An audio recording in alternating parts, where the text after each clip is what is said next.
Muy buenas noches, comenzamos Perspectivas, un martes más con el análisis de toda la información política, la actualidad, tras ya prácticamente 10 días de haberse dado la votación del 7 de junio, una votación muy esperada que modificó algunas tendencias que teníamos en zona metropolitana de Guadalajara, donde hubo un claro ascenso de algunos partidos políticos como Movimiento Ciudadano, donde vimos al PAN profundizar una de sus crisis más fuertes que se prolonga ya desde 2009, que empezó a perder la zona metropolitana de Guadalajara, el PRI, que fue perdiendo algunos de sus bastiones fundamentales, y sobre todo que vimos una votación donde hubo distintas características que creo que podemos analizar y nos podemos meter a los datos duros.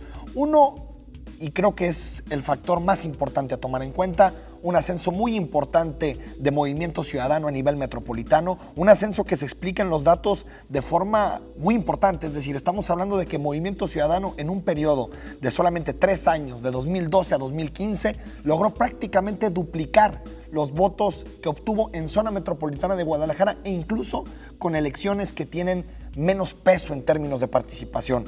Pasó de 344,000 votos a 660,000 votos. Estamos hablando, y lo vamos a poder ver en pantalla, de prácticamente el 91% de aumento, y hay algunos municipios muy interesantes.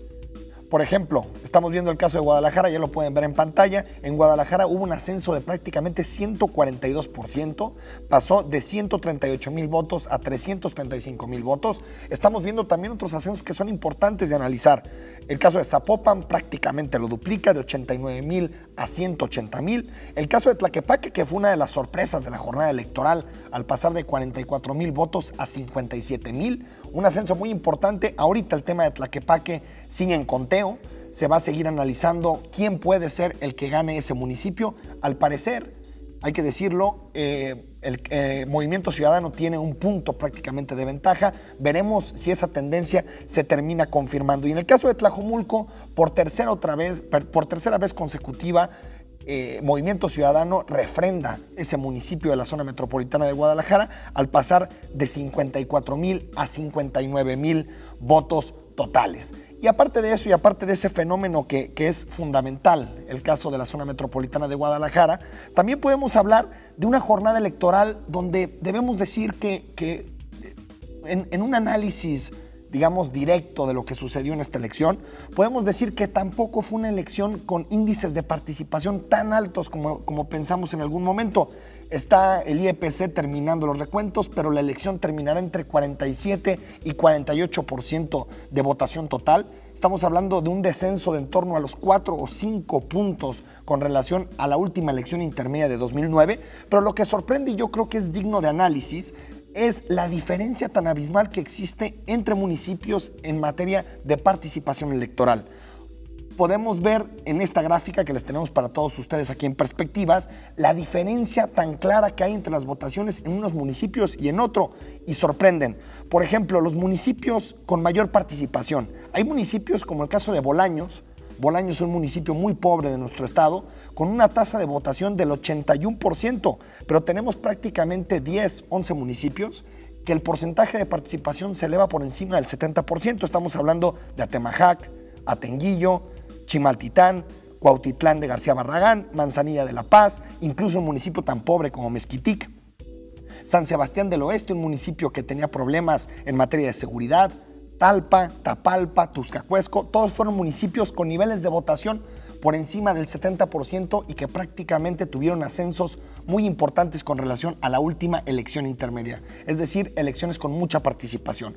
Si nos vamos a la otra cara de la moneda, a los municipios con menos participación, nos vamos a encontrar paradójicamente a la zona metropolitana de Guadalajara, donde no hubo la participación que se esperaba en los días previos a la jornada. Por ejemplo, estamos hablando que en Tlaquepaque el porcentaje está entre el 40 y 42%, veremos el conteo final de esta elección para saber exactamente en qué porcentaje termina.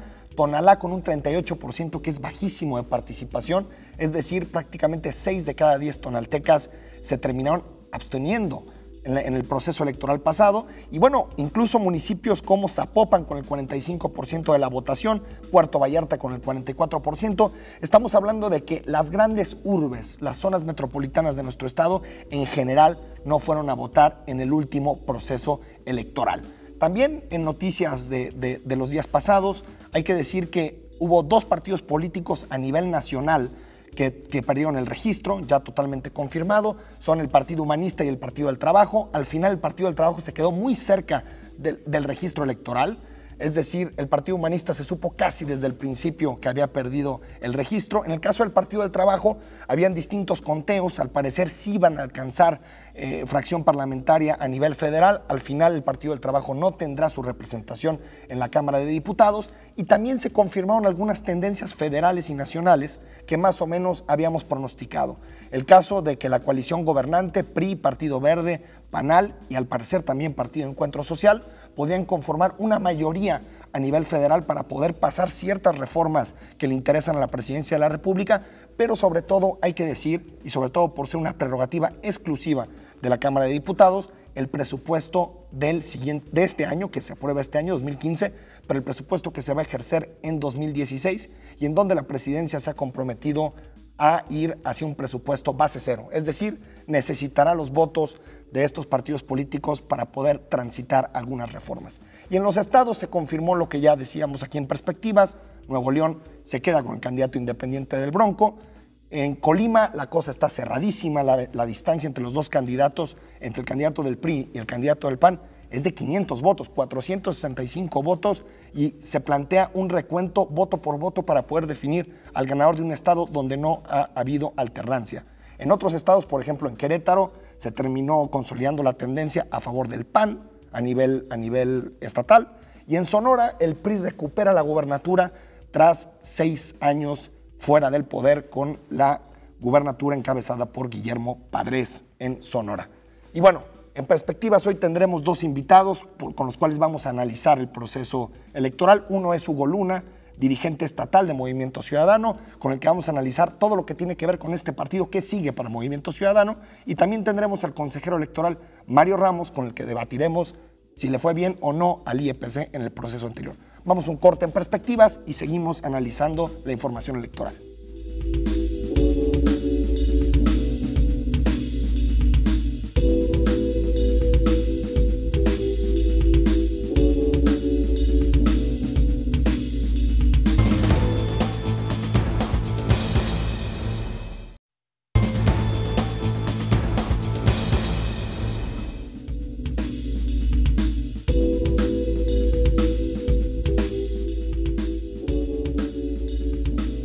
Movimiento Ciudadano gobernará ahora a más de 4.6 millones de jaliscienses en municipios como Guadalajara, Zapopan o Puerto Vallarta. Tendrá también una bancada numerosa en el Congreso. Pero, ¿quiénes son los hombres importantes para entender a Movimiento Ciudadano en los próximos 3 años? Enrique Alfaro, alcalde de Guadalajara y jefe político del alfarismo, es el centro de gravitación de la organización política. Se perfila como el candidato a gobernador en 2018 y cuenta con el mayor capital político de Movimiento Ciudadano. Ismael del Toro, actual alcalde con licencia de Tlajomulco, será, todo indica, el próximo coordinador de los diputados de Movimiento Ciudadano en el Congreso local. Clemente Castañeda, actual coordinador de la fracción de los diputados de Movimiento Ciudadano. Él se va al Congreso de la Unión a representar los intereses de MC. Todo apunta a que será el coordinador de los diputados de Movimiento Ciudadano a nivel federal. Enrique Ibarra, hombre muy cercano a Alfaro. Ibarra es el suplente del próximo alcalde de Guadalajara y podrá suplir a Enrique Alfaro en caso de que este último se decida por aspirar a la gubernatura en 2018. Hugo Luna, actual dirigente estatal de Movimiento Ciudadano,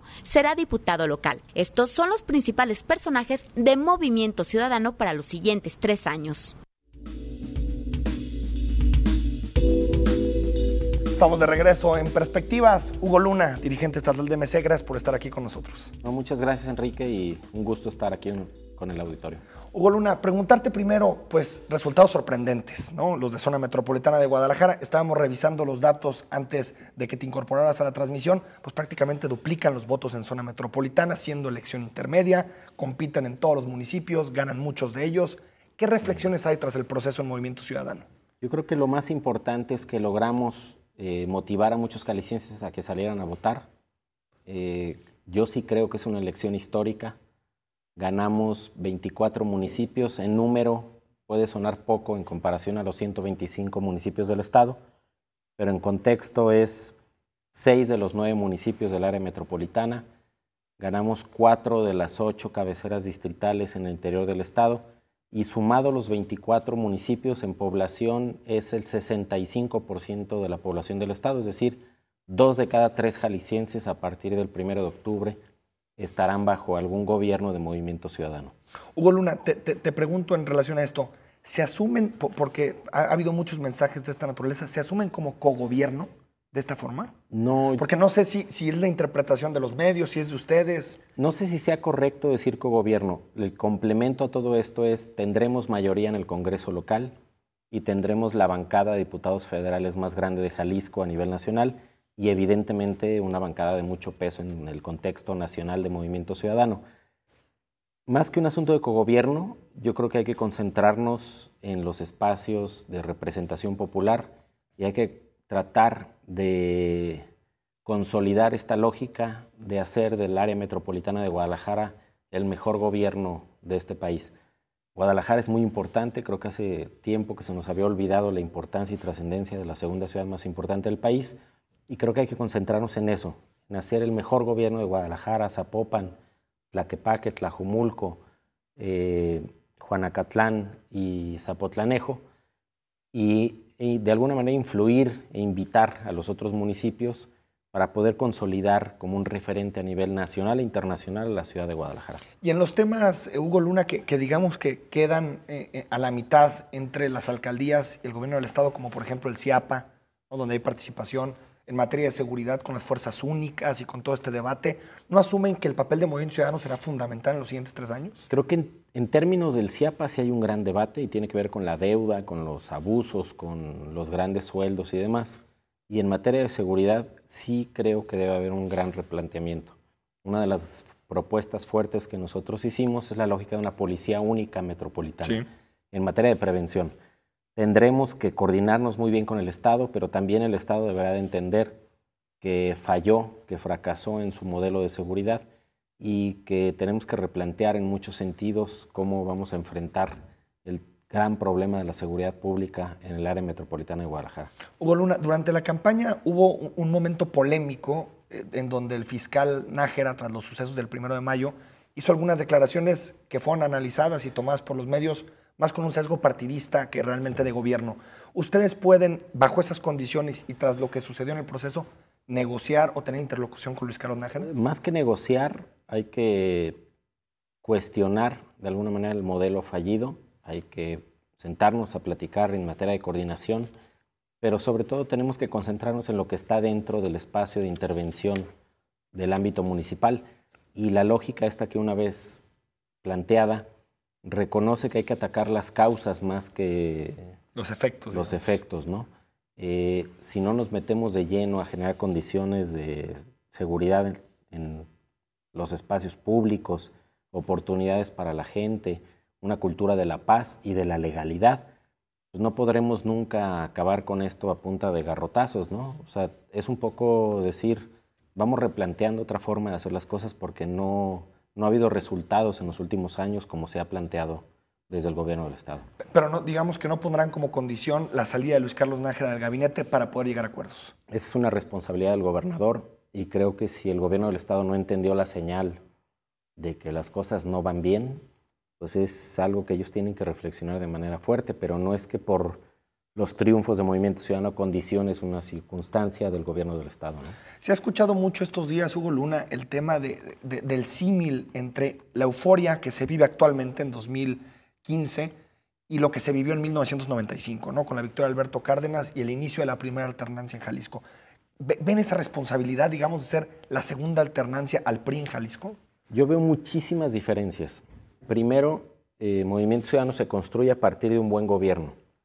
A diferencia del 95, que era una especie de voto de castigo, el caso de Tlajumulco para mí es icónico en términos academicistas, es hasta una especie de voto de premiación, porque Enrique Alfaro ganó con un porcentaje de votación, Ismael del Toro lo incrementó y ahora Alberto Uribe lo incrementó de nuevo. Es una especie de reconocimiento de que las cosas funcionan, pues.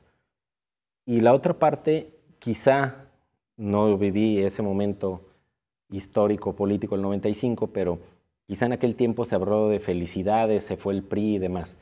Lo que nosotros recibimos ahora en esta elección de 2015 fue, sí, felicidades, pero no nos vayan a fallar.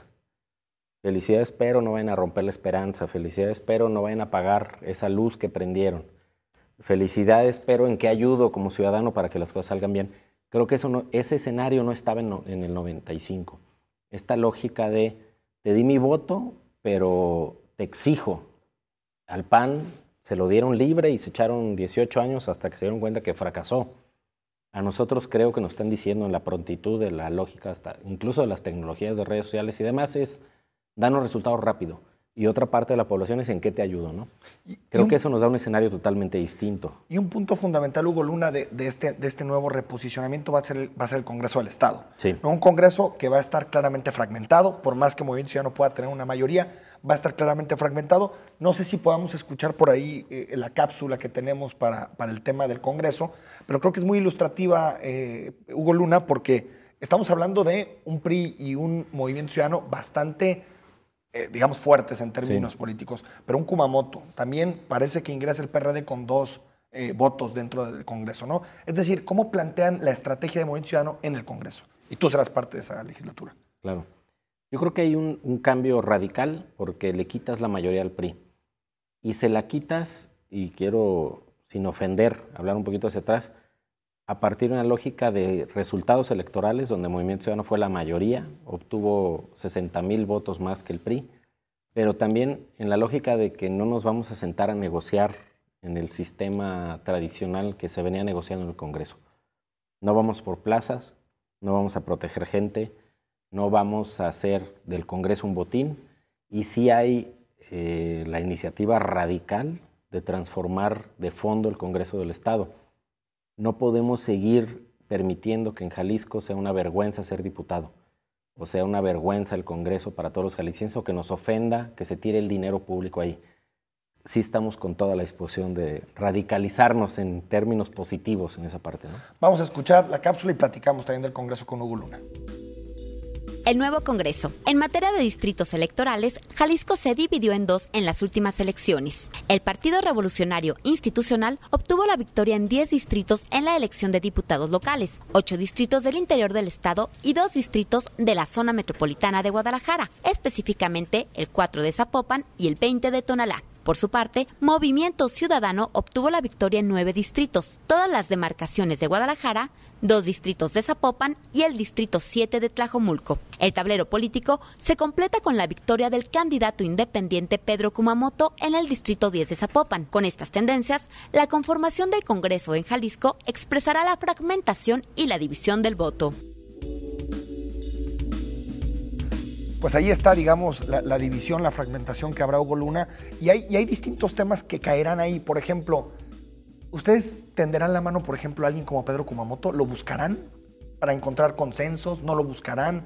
Yo creo que sí, incluso muchas de las iniciativas de Kumamoto y la gente que está detrás del respaldo de esta iniciativa de una candidatura independiente tiene que ver con las demandas que nosotros subimos al debate en 2012 y que luego implementamos como política pública en Tlajomulco y en los gobiernos de Movimiento Ciudadano en ese periodo de 2012-2015. Sí, pero además con todas las fuerzas políticas. Lo que sí creo que cambia radicalmente es que antes éramos 5 diputados y ahora de entrada seremos 15 diputados. Es 3 veces el peso político anterior. Eso implica que podemos con mucha más fuerza impulsar algunas agendas, pero también reconocer la responsabilidad en términos de resultados que implica 3 veces una mayor representación a lo que teníamos. Hay otro tema que creo que es interesante y tiene que ver con, van a gobernar 24 municipios, ¿no? Hasta donde me quedé, 24 municipios. Y los alcaldes de esos municipios son muy variopintos, ¿no? En experiencia, en procedencia ideológica, partidista, tienes a alguien como Pablo Lemus, que viene del sector empresarial, hasta alguien como Alberto Esquer, que viene del PAN. Tengo entendido que el jueves estuvo por aquí Dante Delgado para platicar de este tema. ¿Qué hacer para unificar y de alguna manera darle algunos criterios comunes a 24 alcaldes tan distintos? Tienes toda la razón. Ese es el gran reto. ¿Cómo le haces para, más allá de la palabra y de las promesas que pueden sonar vacías. ¿Cómo le haces para que por sistema los 24 municipios sean transparentes, rindan cuentas, impulsen la participación ciudadana, sean gobiernos efectivos y finalmente que tengan una sensibilidad social y que den resultados? Tuvimos esa reunión, fue un jalón de orejas de Dante e incluso de mi persona hacia todos, de decir, el que se nos vuelva loco, el que se entre en la soberbia, el que falle al propio ideario, preferimos quedarnos sin un presidente municipal. Sí vamos a ser muy estrictos en esa parte. Tenemos una reunión de trabajo de cerca de 4 horas con todos los presidentes electos y luego con toda la bancada de diputados federales, los 14 diputados federales de Jalisco. Y el tenor común, y creo que entendido y compartido por todos, es que más allá de los triunfos de Movimiento Ciudadano, creo que tenemos la responsabilidad de no fallarle a la gente en esa nueva esperanza que renació en este 2015. ¿Y discutieron algo sobre los gabinetes para conformar en estas 24 alcaldías? Hablamos, sí, de la importancia de generar equilibrios en la capacidad de gestión de los gobiernos, no bajo la lógica de imposición de plazas de grupos políticos, sino decir, tenemos que tener un área financiera, jurídica y además con capacidades de desarrollo urbano y infraestructura en cada gobierno. Fue un poco como decir, son las áreas clave, busquemos a las mejores personas dentro o fuera del proyecto, porque sin esas áreas no vamos a dar resultado a corto plazo y eventualmente en un ejercicio de buen gobierno de 3 años. Y en otro tema, porque se nos está agotando el tiempo, Hugo Luna, las relaciones difíciles de Movimiento Ciudadano con actores políticos. Un caso, Grupo Universidad de Guadalajara. Otro caso, el Partido Acción Nacional. ¿Qué tanta posibilidad hay de encontrar coincidencias con estos dos grupos? Con el PAN, todas las coincidencias, si ellos hacen un lado la mezquindad de los negocios y toda esta lógica que los llevó al fracaso. Con la universidad, todo el respaldo institucional, la universidad de todos, yo estudié en la Universidad de Guadalajara, sí, solo sí, lo hagamos de manera institucional y correcta, no como grupos políticos fácticos poniéndonos de acuerdo, ¿no? Claro. Y dentro, Hugo Luna, de todo esto que se está viviendo en el Movimiento Ciudadano, ya decías, Dante Delgado vino y empezó a jalar orejas, incluso de tu parte como dirigente estatal. ¿Qué otro mea culpa encontraron dentro de todas estas buenas noticias? ¿Hay algo más, algún foco rojo que digan, esto tenemos que atender de cara a los siguientes años? No, yo lo que diría es, todos entendimos el tamaño de la responsabilidad que recibimos y esa carga en positivo que digo, que es ese felicidades, pero no nos vayan a fallar. Y tenemos el foco prendido, ¿no? Y esta lógica de no reciclar personajes de la vida pública que ya fallaron, sino tratar de reconstruir de veras el ideario pues, público, el ideario político, en la lógica de lo que la ciudadanía nos pidió. Porque no es que te pongas la camisa naranja y seas bueno, o que traigas la camisa de otro color y seas malo. La realidad es que tenemos una oportunidad histórica. Si fracasamos, más allá de la lógica de 2018 de los partidos políticos, estaremos fracasando nosotros mismos con lo que tanto hemos impulsado en cada espacio en el que hemos estado, ¿no? Otra de las discusiones muy interesantes posterior a la elección del 7 de junio es las viejas formas de entender la política versus las nuevas formas de entender la política, ¿no? De pronto esta dicotomía entre qué pasó con las movilizaciones, qué pasó con los votos duros, qué pasó con todo lo que pensábamos que iba a darle un hándicap al PRI al final, y esta otra imagen, digamos, de más redes sociales, más... Es decir, ¿crees que también hubo, o que hay detrás de Movimiento Ciudadano, una apuesta por estas nuevas formas y que la gente premió eso? ¿O crees que no tiene mucho que ver? Yo creo que más bien le dimos una sacudida a la lógica de la clase política, de los partidos tradicionales. Matamos el mito del voto útil, matamos el mito del voto controlado, matamos en muchos sentidos el mito del voto nulo. Cerca de la mitad del voto nulo sí se ejerció a comparación con el proyecto nacional. Muchos de los lugares que nosotros ganamos estuvieron por arriba de la media nacional de participación.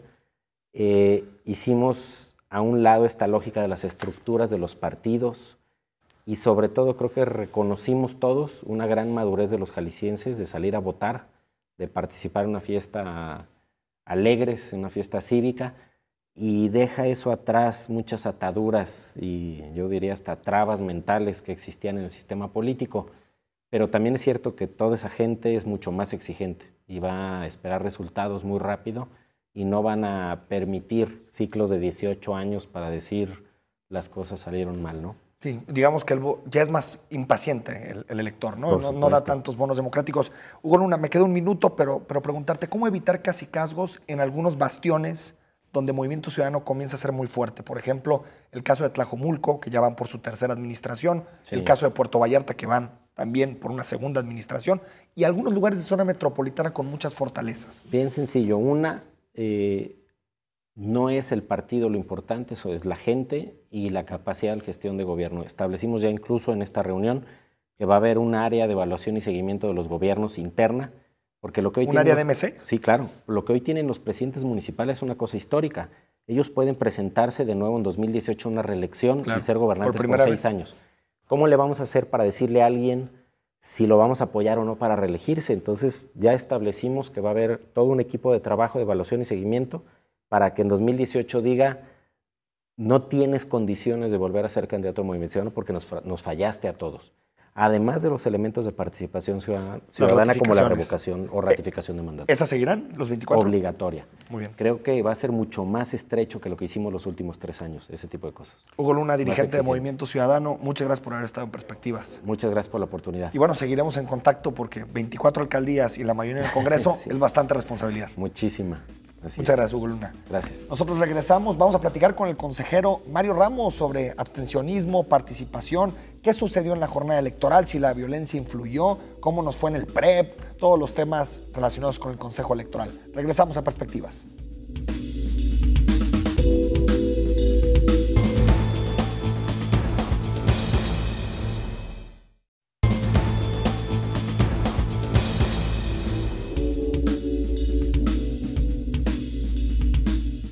Estamos de regreso con todos ustedes en Perspectivas. Gracias por seguir con nosotros esta noche de martes. Y uno de los temas fundamentales de la campaña anterior que más debates generó, no solo entre ciudadanos y entre periodistas, sino también entre las propias autoridades electorales, fue el tema de la seguridad. Y uno de los ejes que se analizaba en torno a la seguridad era si la inseguridad iba a provocar abstencionismo o no. Veamos una cápsula sobre el tema porque los resultados son sorprendentes.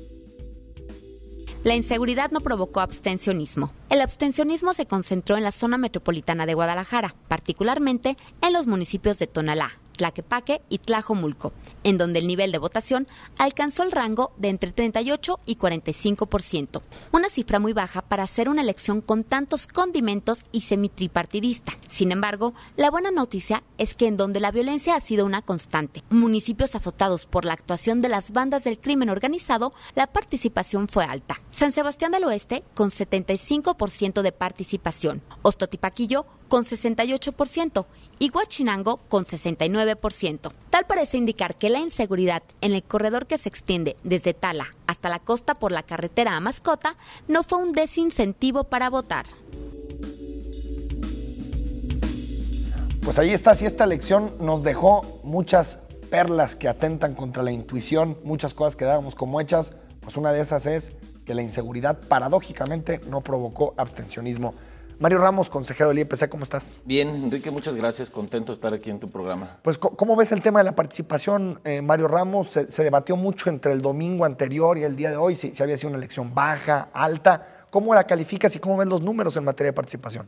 La podemos medir respecto a una elección intermedia que fue la de 2009. En 2009 votó el 51.84% de la población y en esta elección 51.35%. Estoy hablando de la elección de diputados. Esto se incrementa si vemos la participación en las elecciones municipales, que ahí se va hasta el 61.4%. Es decir, la gente participa, vota. O sea, hay una de las boletas que no vota en esa, vota en la del alcalde. Así es. Hay un diferencial de 10 puntos, sí. Entonces, oye, pues es una diferencia muy importante. Es una diferencia importante. Entonces, yo creo que, Mario, si el objetivo era mantener los niveles de votación que habían sido buenos de 2009, pues en ese sentido cumple, ¿no? El Instituto Electoral. Nosotros queríamos elevar la participación, ¿no? Hicimos una campaña de promoción, de difusión, invitando a la ciudadanía. Sin embargo, pues esto no fue posible. Y si vemos las cifras, Enrique, de la zona metropolitana, baja, ¿no? Ahí es el tema, ¿no? Ahí es el tema. En Guadalajara sí el 51%, pero en Tlajomulco 45.17%, en Zapopan 45.48%. Y en el caso, por ejemplo, también Tonalá, trae creo que el 38% de votación. Sí, también 38-39% de votación. ¿Cómo lo interpretas, Mario? Digo, porque aparte de ser consejero, eres politólogo, conoces de estos temas. ¿Por qué crees que en zona metropolitana hubo este abstencionismo? Bueno, sin duda está afectando, ¿no? Vemos en otros casos cifras de encuestas, la desconfianza de las instituciones, la decepción del gobierno, la gente está molesta, está apática. Sin embargo, vemos que la participación fue buena, fue nutrida y además, en lo personal percibo que hubo un voto que la gente razonó, la gente que salió, decidió, o sea, vemos algunos fenómenos interesantes que nos permiten pensar que la gente está interesada, informada, ¿no? De esta que acude. Pues y también habrá muchos que no acudieron que tienen sus razones. Ahora, Mario, lo interesante es, en el primer bloque mostrábamos algunas cifras relacionadas con la votación. Lo interesante es la diferencia que hay entre votación de algunos municipios y de los de zona metropolitana. Por ejemplo, hay municipios como Bolaños, un municipio del norte con bastante pobreza, sí, con bastante desigualdad, en donde votó el 81% de los ciudadanos. O, por ejemplo, el caso de Tuxtlacuesco, 75%, Atemajac de Brizuela, 78%, y en zona metropolitana a la mitad, 38%, 40%, 45%, cuando lo que decíamos antes del proceso es la ciudad vota y el interior puede tener alto abstencionismo. Incluso ese tipo de ideas, esta elección no la rompió. Lo rompió, no es así. Tiene que ver, creo, también en que los partidos políticos, y ahora que eran 10 partidos políticos en algunos casos, en varios de estos municipios había 8, 9 planillas, 10, siendo municipios pequeños, ¿no? Con la integración de las planillas, las familias que participan, entonces se eleva la participación. Hay municipios en los que está la población sí, muy involucrada, muy involucrada, muy politizada. Mario, y ya yéndonos, digamos, más al tema de seguridad, pues no fue tema, ¿no? Al final, fue tema. ¿Cómo se coordinaron, cómo se vivió al interior del IEPC todo el proceso, toda la jornada del domingo? El presidente tenía contacto, había una mesa, tenía comunicación con la Secretaría General del Gobierno, con los cuerpos de seguridad, y en todas las reuniones, y él nos lo compartía, era pues no hay motivo, razón o información que nos permita suponer que en las elecciones vaya a haber esto, ¿no? Es claro que ocurre en el Estado, hay municipios que han tenido problemas, ¿no? Entre las mismas bandas del crimen organizado, la policía, pero esto nunca en las elecciones ha impactado y esto, qué bueno, no fue la excepción. Aparte, se instalaron hasta donde sé todas las casillas, ¿faltó alguna? El 100% de las casillas se instalaron. Bueno, ahí está el éxito. Y bueno, yéndonos, Mario Ramos, más bien al análisis general de la elección, del día de la jornada, de la instalación, ¿cómo la calificas y cómo la ven desde el Instituto Electoral? Bien, un poco lento el proceso. Tuvimos esta innovación de la casilla única en coordinación con el INE, ¿no? Un trabajo profesional por parte del Instituto Nacional Electoral. Se encargaron de la ubicación de las casillas, de la capacitación de los funcionarios. Sin embargo, al término de la jornada, un retraso impresionante porque, bueno, una misma mesa directiva se hace cargo de paquetes que hay que llevar al Instituto Nacional Electoral y al Instituto Electoral de Participación Ciudadana. Eso generó una demora incluso en la captura del PREP. El PREP se fue alimentando de manera muy paulatina. O sea, es decir, lo que sucedió con el PREP que empezó prácticamente después de las 8, ¿no? Sí. A empezar a arrojar resultados. ¿Qué fue exactamente? Y dependiendo del lugar, Enrique, porque en los municipios, en los distritos de la zona foránea, los paquetes llegaban primero a los consejos municipales y ahí se capturaba. En esos tuvimos una rapidez, incluso esos datos se capturaron antes que el INE, porque luego el paquete se iba a la cabecera del Consejo Distrital. En la zona metropolitana fue distinto y hubo casos como en el distrito 7, que colinda con el 12 federal, que es Tlajomulco, El Salto, Tlaquepaque, que se recogieron los paquetes y después se llevaron al INE, después al Consejo Distrital de nosotros y luego a los consejos municipales. Esa captura inició el lunes en la mañana, entonces decían, ¿por qué no hay resultados del PREP? Pero fue esta logística que debemos revisar, porque en esta fueron 3 elecciones. Quiero ver en 2018 con una casilla única donde son 6 elecciones, va a ser complicado para los funcionarios de mesa directiva de casilla. O sea, digamos que la lentitud del PREP no fue, digamos, un problema realmente del Instituto Electoral y de Participación Ciudadana, sino más bien de la reforma electoral y los cambios que incluyó en el proceso electoral. Sí. El INE dio la posibilidad a los estados que determinaran la logística. Aquí la Junta Local del INE y el Instituto Electoral determinaron esta logística. Quiero decirte que esta logística, que fue un poco lenta y así se decidió, era para privilegiar la seguridad y el traslado de los paquetes, ¿no? Este recorrido.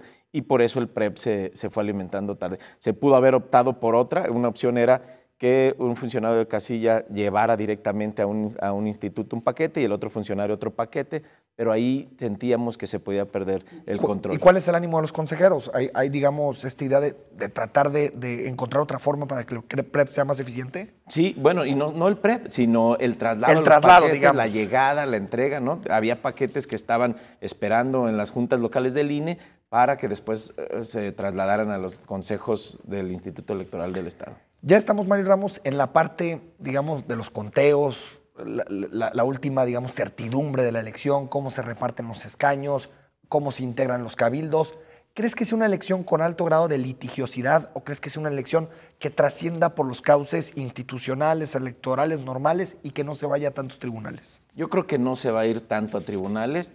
También esto se debe que en las elecciones, por ejemplo, las más relevantes o las más que captan la atención, por ejemplo, la de la capital, Guadalajara, Zapopan, la diferencia entre el primero y el segundo es amplia, ¿no? Ahí ya no hay posibilidad para que en el tribunal se pueda modificar. Hay otros municipios que tuvieron recuentos, se confirmaron los resultados, ¿no? Ahí tampoco va a haber posibilidad. Sí, habrá partidos que impugnen, están en su derecho de acudir al tribunal, pero no creo que se vayan a definir o incluso a revertir los resultados que arrojó el conteo. Oye, esta nueva reforma electoral también introduce algunos elementos para el conteo voto por voto. Bueno, incluso desde 2007 ya se introducían estos elementos. ¿Cuáles son y qué elecciones o qué características de elección tiene que haber para que se recuenten la totalidad de los votos? Hay dos supuestos. Uno, que la diferencia entre el primero y el segundo lugar sea de 1% o menor. Y la otra es que la cantidad de votos nulos sea mayor a la diferencia que hay también entre el primero y el segundo lugar. Esto se tiene que solicitar por parte del segundo lugar una vez terminado el cómputo. Así lo tuvimos en algunos municipios, en el Distrito 5 con cabecera en Vallarta. Y bueno, pues... Tlaquepaque también. Distrito 4... no, pero es federal, ¿va? No es local. Con nosotros fue el 5. Claro. Oye, Mario, digamos, vinculado a este tema, considerando las elecciones que te ha tocado revisar, en la que has participado no solo como consejero, sino también en distritos como analista, ¿crees que fue una elección realmente complicada? Digamos, porque parecía que había muchos elementos ahí en el aire, ¿no? Elementos muy complicados. ¿Crees que fue una elección realmente complicada? ¿A qué se enfrentaron ahí con tus compañeros consejeros? ¿A qué se enfrentaron el día de la elección? Mira, no fue una elección complicada, incluso este termómetro lo podemos tener por la participación, por la intervención de los representantes de los partidos políticos en el Consejo, en las comisiones. No hubo mayores cuestionamientos, hubo un trabajo coordinado. Nosotros les estuvimos bajo el principio rector de máxima publicidad, dándoles a conocer todos los pasos que íbamos siguiendo. No lo tuvimos. Incluso este fenómeno, este asunto, este tema que estuvo presente de la guerra sucia, ¿sí, no? Pues bueno, era un tema al que estábamos pendientes, pero al final tampoco lo reflejó las quejas, ¿no? Las quejas que presentaron los propios partidos políticos, el 14% podían encuadrarse en esto. El resultado del monitoreo que nos entregó el ITESO en la prensa escrita hablaba del 6.7% de temas de guerra sucia. Entonces sí estaba en el ánimo de algunos, ¿no? Lo estábamos observando, pero incluso también no creo que haya impactado en la ciudadanía. Vamos a ir a un corte, Mario Ramos. Vamos a seguir analizando el proceso electoral, preguntarle también qué opina del caso Pedro Kumamoto, que es un tema local, nacional e internacional. Regresamos a Perspectivas.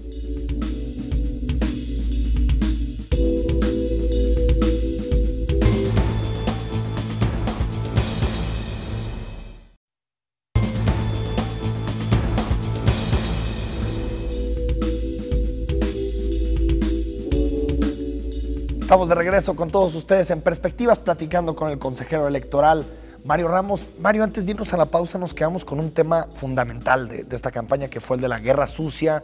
Que bueno, yo creo que hay un abuso, estarás de acuerdo conmigo que hay un abuso del término, se utiliza para todo prácticamente, sí. Guerra sucia. Pero sí creo, Mario, que si analizamos al Consejo Electoral, las decisiones que hubo, la etapa difícil fue la precampaña, ¿no? Sí. La campaña no tuvo tanto grado de complejidad, ¿no? Sí, y también se debe un poco al diseño, ¿no? Al diseño institucional, pero sobre todo de la ley. Nosotros en la comisión de quejas, bueno, recibimos una cantidad de quejas, estuvimos resolviendo bajo la forma que interpretamos el código. Claro. El tribunal después nos dijo no, Creíamos que muchos de los actos de los candidatos eran precampaña, que estaban anticipando, las campañas, ¿no? Que no estaban permitidos, ¿no? Aquel asunto del candidato único, Sí. si podía o no podía, alguna propaganda, y al final el tribunal nos dijo que no. Ya en la intercampaña se presentaron algunas quejas, pero estuvimos tomando algunas decisiones que creo que permitieron darles la seguridad a los actores que estábamos actuando parejo, ¿no? Había la duda, el sospechosismo de que si íbamos a estar por un lado o por otro. No fue así. Pues la fórmula funcionó, ¿no? Sí. Al fin y al cabo, la fórmula de que ustedes fueran electos a través de la esfera nacional. Digo, fue muy debatido este tema, ¿no? Pero al final les dio, creo, mucha más independencia con relación a los factores locales. Sin duda, Enrique, los compañeros, los que están ahí, mis compañeros consejeros, traen una trayectoria de muchos años en el tribunal, en las instituciones electorales, en la academia, en fin, y había una independencia absoluta, ¿no? Claro. Oye, Mario, y me gustaría plantearte algunos temas que fueron fundamentales en la elección y que me gustaría que me dieras tu opinión. El primero, ¿la Lagrimita puede impugnar la elección teniendo 0.7% de los votos? ¿Puede? Puede presentar una impugnación, ¿no? Creo que no tiene ningún Bueno, el éxito. tribunal le ha demostrado que tiene buena relación. Ya después de esa resolución no nos puede extrañar ni sorprender. Lo puede, nada. pero no hay litis. No, O sea, claro, no, si hubiera estado cerrada, él podría argumentar que esos pocos votos que le faltan le hicieron falta y no los consiguió por aquellos días que no tuvo de campaña, ¿no? Claro, 50 y tantos inequidad días. y todo ese Inequidad, tema. pero no, está el resultado muy claro. Creo que ahí no hay ninguna posibilidad. Pedro Kumamoto y los candidatos independientes, también lo es Lagrimita, por supuesto, candidato independiente. ¿Se tiene que reformar la ley para facilitar que lleguen más candidatos independientes o crees que la ley es justa y debe poner esas barreras también para evitar, digamos, charlatanes en términos políticos? Se tiene que reformar porque los requisitos y los plazos para que consigan las firmas son casi imposibles. Nosotros tomamos al menos dos medidas muy importantes. Les dimos un plazo para que pudieran registrar su asociación civil, sí, claro, ante el SAT, un acta constitutiva, en fin, y también el asunto del financiamiento, ¿no? No era posible. Tema. En el caso del candidato que ganó al Distrito 10, Pedro Kumamoto, tenía una posibilidad de gastarse hasta 140,000 pesos entre financiamiento público y privado, mientras que sus oponentes tenían 1,200,000 pesos, ¿no? Nosotros tomamos la decisión de elevar la posibilidad de que pudieran recabar más financiamiento privado. Eso también se debe modificar, ¿no? En cuanto a los requisitos, yo creo que son esos, ¿no? Una asociación, una cuenta de banco, tienen que estar fiscalizados, ¿no? No tienen que haber abuso, pero sí los tiempos adecuados, ¿no? La equidad en la contienda. Pero ahí, digamos, en el caso de los independientes, Mario, hay un tema polémico porque, digamos que si se aprueba esto de que si se hace ley más bien de que los candidatos independientes pueden alcanzar el financiamiento de los partidos a través de métodos privados o a través de modos privados, se coexistirían, digamos, dos modelos. Sí. Uno público para los partidos políticos y uno privado para los candidatos independientes. ¿Qué tan sano es eso? Y si ves que puedan realmente estos dos modelos coexistir. No, sí, estoy de acuerdo contigo. El asunto era el tope de gastos de campaña, sí, claro, ¿no? Hay un tope de gastos de campaña, no que puedan recibir más financiamiento. Porque el tribunal privado. sí les permite, ¿no? Lo que dijo el tribunal es, los independientes tienen la posibilidad de financiarse hasta el nivel del tope. El tope. Igual que los partidos políticos. Porque si no sería absurdo. O sea, tengo un tope para gastarme, pero no tengo derecho y fue recibir. Cuando incluso el Bronco agarró vuelito en Nuevo León, ¿no? Todos los independientes y al final el INE nos dijo a nosotros, ustedes decidan, nosotros tomamos esta decisión, al final el tribunal lo confirmó, no en nuestro caso, pero en los demás estados lo confirman. Yo creo que es adecuado que tengan. Sí, yo creo que también hay que revisar el financiamiento público, porque es distinto. En el caso de los diputados federales, la bolsa se repartió entre los candidatos que obtuvieron el registro. Claro. En el caso del Estado de Jalisco, se repartió antes de conocer a los que estaban. Se repartió por 125 municipios, por 20 distritos, entonces las bolsas quedaron pequeñas, ¿no? Ese es el tema, ¿no? Sí. Revisar el financiamiento de los candidatos independientes. ¿El tema de las firmas crees que habría que revisarlo? Pues ahora ya no sabemos, porque la ley era muy clara, decía 2%, bueno. Con el manual de prácticas de no sé dónde ya nos dijo el tribunal que pues entre 1 y 2 puede ser suficiente. Yo creo que para la siguiente elección alguien que no cumpla con el 2 puede recurrir y puede ser, ¿no? Otro tema que fue fundamental en la campaña, Partido Verde Ecologista, que decidió retar a la autoridad electoral hasta el último día de la elección, incluso hasta el último día de la campaña. Recordamos los distintos tweets que salieron de cuentas de famosos, incluso del entrenador de la selección mexicana, Miguel Herrera. ¿Qué dejará de precedente, Mario Ramos, la actuación del Verde? Porque desde mi punto de vista, no sé qué opines, creo que deja un precedente muy negativo en términos de comportamiento electoral. Sí, primero destacaría la actuación del INE, de los consejeros de la Comisión de Quejas. O sea, sí estuvieron 500 millones. dictando medidas cautelares en breve y multándolo, ¿no? Aquí el debate está, sí, una de las causales para pérdida del registro es, ¿no?, la violación sistemática de la ley. Pues no sé si puede entrar. Y nos deja eso, ¿no? Pero también yo creo que los ciudadanos están observando, están al pendiente de la actuación de los actores políticos, de los candidatos de los partidos políticos, y como autoridades electorales, pues estar vigilantes, escrupulosos del cumplimiento de la ley. Uno de los, desde mi punto de vista, elementos más agradables que tuvimos durante el proceso electoral fueron los debates.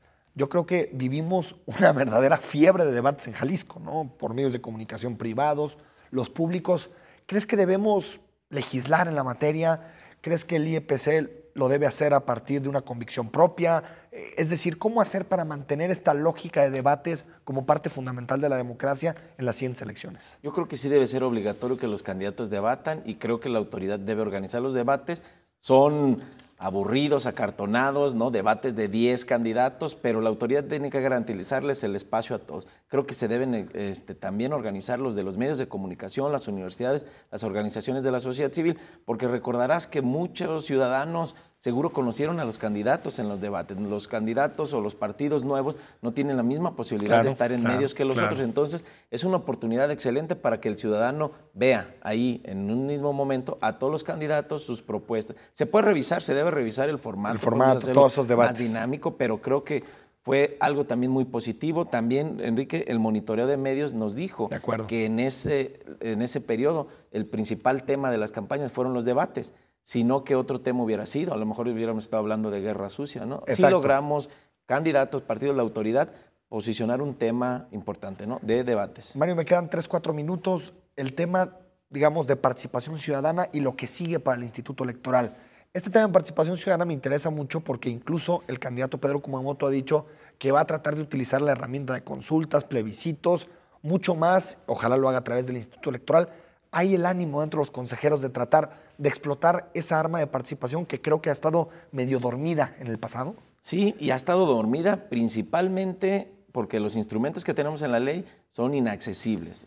Es absurdo el porcentaje que se requiere para poder utilizar plebiscito, referéndum, iniciativa popular. Eso se tiene que revisar desde el legislativo. Pero hay otros mecanismos que tenemos que impulsar, ¿no? Nosotros tenemos una agenda pendiente de trabajar con organizaciones de la sociedad civil. Hay otros mecanismos que tenemos que fomentar, capacitar. Incluso tenemos que entrar a los gobiernos para que conozcan qué es esto, la participación ciudadana, y qué mecanismos pueden proponer. Vamos a entrar muy fuerte en un programa de educación cívica o de educación para la democracia, y ahí tenemos 3 líneas: la investigación que vamos a realizar, ¿no?, del Estado de Jalisco, de los ciudadanos, de los electores, para poder proponer políticas públicas encaminadas a fomentar la participación ciudadana y la cultura democrática. A eso nos vamos a dedicar en los próximos meses. Y digamos, y en la parte, porque decías una de las 3, ¿no?, educación para la democracia, pero por ejemplo, ¿no sería conveniente que después de la participación que vimos, la parte del abstencionismo, que también se empezara a, digamos, darle valor, digamos, como un mensaje ciudadano, lo que significa el voto, lo que el voto ha logrado? Porque creo que si bien los resultados no son malos en materia de participación, sí creo que se esperaba un poco más del resultado y que tal vez con un buen proceso de socialización del voto se podrían alcanzar mejores resultados. Sí, y también, Enrique, yo tengo la impresión de que hay gente que interpreta la apatía, el desánimo, la decepción, ¿no?, los gobiernos o los políticos que les han fallado, o gobiernos ineficaces, con mejor no acudo a votar, ¿no? Creo que debemos hacer en principio un buen diagnóstico, una radiografía, una investigación de qué es lo que pasa, cómo percibe el ciudadano el voto, la democracia, para ahí inmediatamente generar estrategias de promoción, de educación, de difusión de la cultura democrática, ¿no? Y digamos, Mario, las universidades, las escuelas, ¿no? Incluso los partidos políticos que suelen ser entidades poco democráticas, ¿no? Igual valdría la pena que el IEPC dijera, oigan, también ustedes democratícense, ¿no? Como parte, digamos, respetando la autonomía que tienen los partidos y todo, pero, digamos, trabajar en distintas áreas de democratización social, porque la democracia no solo es el voto, también es toda esa serie de actitudes que hay en partidos políticos, en la sociedad y en instituciones educativas, ¿no? Claro, y hemos sido, el instituto, digo, no estaba este consejo, pero criticados, ¿no? Cuestionados, porque somos instituto electoral y de participación ciudadana, ¿no? Y sí, el apellido. Se trabaja mucho para la elección, pero los próximos meses también tenemos que entrar a trabajar en este tema, ¿no? Hay un personal ahí permanente, hay presupuesto, hay áreas y vamos a hacer eso. Pues vamos a seguir de cerca, Mario Ramos, lo que suceda Gracias, con el Enrique. Instituto Electoral. Gracias por siempre haber sido transparente en este proceso, porque el IEPC dio la cara siempre y es una buena noticia. Gracias, Enrique. Gracias, Mario Ramos. Nosotros nos despedimos de Perspectivas. Nos vemos, nos escuchamos el siguiente martes a través de Canal 44 y Red Radio Universidad de Guadalajara.